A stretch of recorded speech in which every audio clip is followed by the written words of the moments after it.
ప్రభు అందరినీ దేవుని ప్రేమతో నింపునుగాక. మొన్న ఒక కూటానికి వెళ్తేనండి, ఒక సహోదరుని ఎదురుకుండా కూర్చొని చేతబడి చేసేవాడి కంటే ఘోరంగా చూస్తున్నాడు నా వైపు. అట్లాగే అట్లాగే అట్లాగే అట్లాగే ఒక 10 నిమిషాలు చూశాడు. నేను చాలా ఇబ్బంది పడి అంతసేపు చూశాడు. ఏం చేయగలం, ఆడికి అల్లు ఆడిష్టం, మనం చేసేది ఏముంది. అది అయిన తర్వాత కూటమైన తర్వాత మాట్లాడుతూ వందనాలు చెబుతూ, అసలు మొదటి 10 నిమిషాలు నువ్వేం చెప్పినావో నాకు తెలవలేదన్నా అన్నాడు. ఎందుకని అన్నాను, నేను చూడటమే సరిపోయింది నాకు అన్నాడు. మళ్ళీ ఎందుకని అడిగాను. రోజు యూట్యూబ్లో చూడటమేగా, నా ఎదురుకుండా కూర్చుంటే ఫస్ట్ కుర్చీ నాది, నాకు ఎట్టం తెలుసు అసలు అన్నాను. యూట్యూబ్లో వచ్చినా యూట్యూబ్లో వచ్చినా ఈడే కదరా, ఆడు నీలాంటోడేగా. నేను నీ సహదాసుడను మాత్రమే. మాట్లాడేవాడెవరో దృష్టి పెట్టాల్సింది అటు, రెప్పై కూడా నా ముఖం చూస్తామేముంది. మంచి వాళ్ళందరూ స్తోత్రం చెప్పండి. అప్పుడు ఒక ఉద్యమం స్టార్ట్ అయింది. ఆ ఉద్యమం ఏంటంటే, మనం ఒక నాయకుని నియమించుకుందాము రండి. మోషే నాయకుడికి ఎవరు నియమించారు? దేవుడు. ఇప్పుడు కొత్త నాయకుడిని ఎవరు నియమించుకుంటారంట? ఇలే. ఎందుకంటే మోషే వీళ్ళ చెప్పు చేతలో ఉంటలా, మోషే వీళ్ళ అంచనాల ప్రకారం పనిచేయట్లా. మాట్లాడితే పరలోకం చూస్తున్నాడు, మాట్లాడితే సీనాయి కొండ ఎక్కుతున్నాడు, మాట్లాడితే ఉపవాసం అన్నాడు. ఇదేం పాస్టరా, మనతో పాటు పార్టీకి రావాలా, మనతో పాటు తెగ తినాలా, మన ఇంట్లో ఏం జరిగినా ఫస్ట్ నుంచి చివరి దాకా ఆయన కూర్చోవాలి, ఉండాలా, అవసరమైతే చిన్న చిత్తగా పరిచర్లు ఉంటే ఆయనే చేయాలి. మరి పాస్టర్ గారు అంటే ఏంటో ఉన్నావు, అన్నీ చూసుకోవాలి. ఎందుకని? వీడు నెల జీతం ఇస్తున్నాడు కదా, మరి సందా. ఈ బాపతుల భక్తులు భూమి మీద ఉన్నారు. వాళ్ళందరికీ మారు మనసు రావాలని మీరు అందరూ స్తోత్రం చెప్పండి ఒకసారి. ఈ మోషే మనల్ని సాగుకొట్టేలా ఉన్నాడు, అక్కడేమో దుర్మార్గులు భయంకరమైన ఉన్నత దేహులు ఉన్నారు, మనం అక్కడికి వెళ్తామంటే వాళ్ళు చంపేస్తారంట మనల్ని. నమ్మకంగా ఐగుప్తు నుండి వాగ్దాన దేశానికి తీసుకుని వెళుతున్న మోషే మనకు వద్దు. ఎవరు కావాలి? వాగ్దాన దేశపు దగ్గరలో నుండి మనల్ని ఐగుప్తుకు నడిపించే సేవకుడు మనకు కావాలి. నీ తీర్మానం మండిపోను.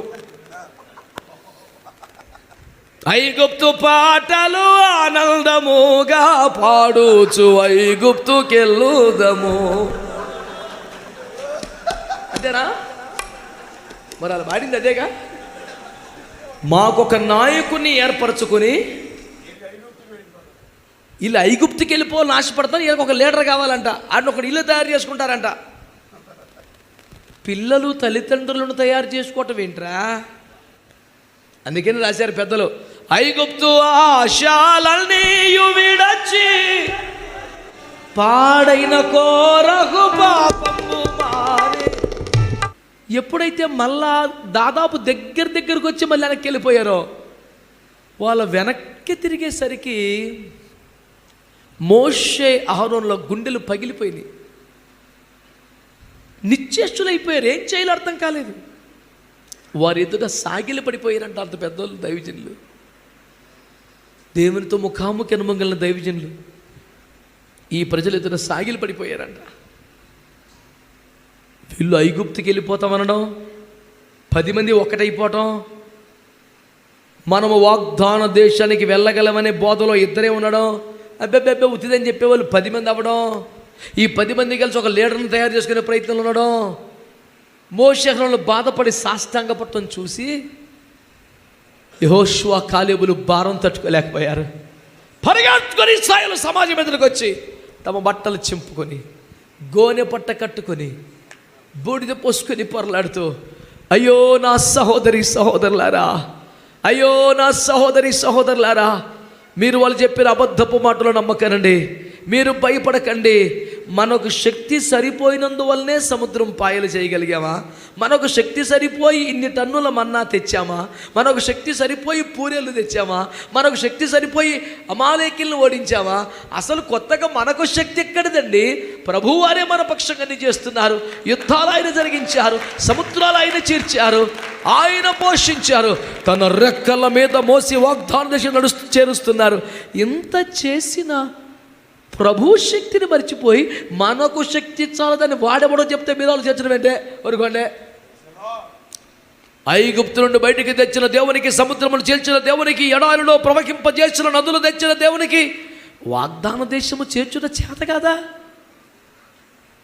దానిలో ప్రవేశించుటకును దానిని స్వాధీనపరచుకున్నటకును మనకు శక్తి చాలును. ఆమేన్. ఎప్పుడైతే వాళ్ళిద్దరు ఆ మాటలు మాట్లాడుతున్నారో, ఆ మాట చెప్పడానికి వాళ్ళు ఏం చేశారంట? తమ బట్టలు చింపుకున్నారు, తమ గోనె బట్ట కట్టుకున్నారు, బూడిద మోసుకున్నారు.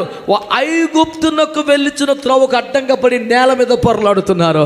ఈ రోజున చెబుతున్నాను, భారము గుండెల్లో ఉంటే సరిపోదు, వేదన హృదయంలో ఉంటే సరిపోదు. నీ భారము క్రైస్తవులకు అర్థమవ్వాలా, నశించిపోతున్న వారికి తెలియాలి.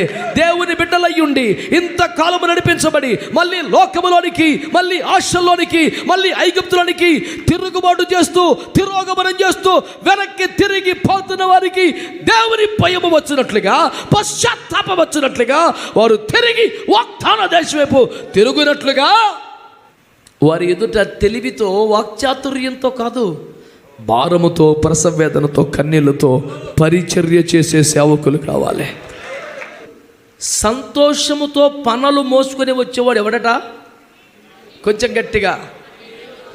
మరి కన్నీళ్లతోనే కదా విత్తాలి. తెలివితో విత్తితే ఎట్లా? జ్ఞానముతో విత్తితే ఎట్లా? వాక్చాతుర్యం వాడితే ఎట్లా? లోకములో ఎవడు లేక దేవుడు నిన్ను నన్ను పిలిచాడా? కన్నీళ్లతో విత్తాలి. నా మాటలు మంచిగా వినండి.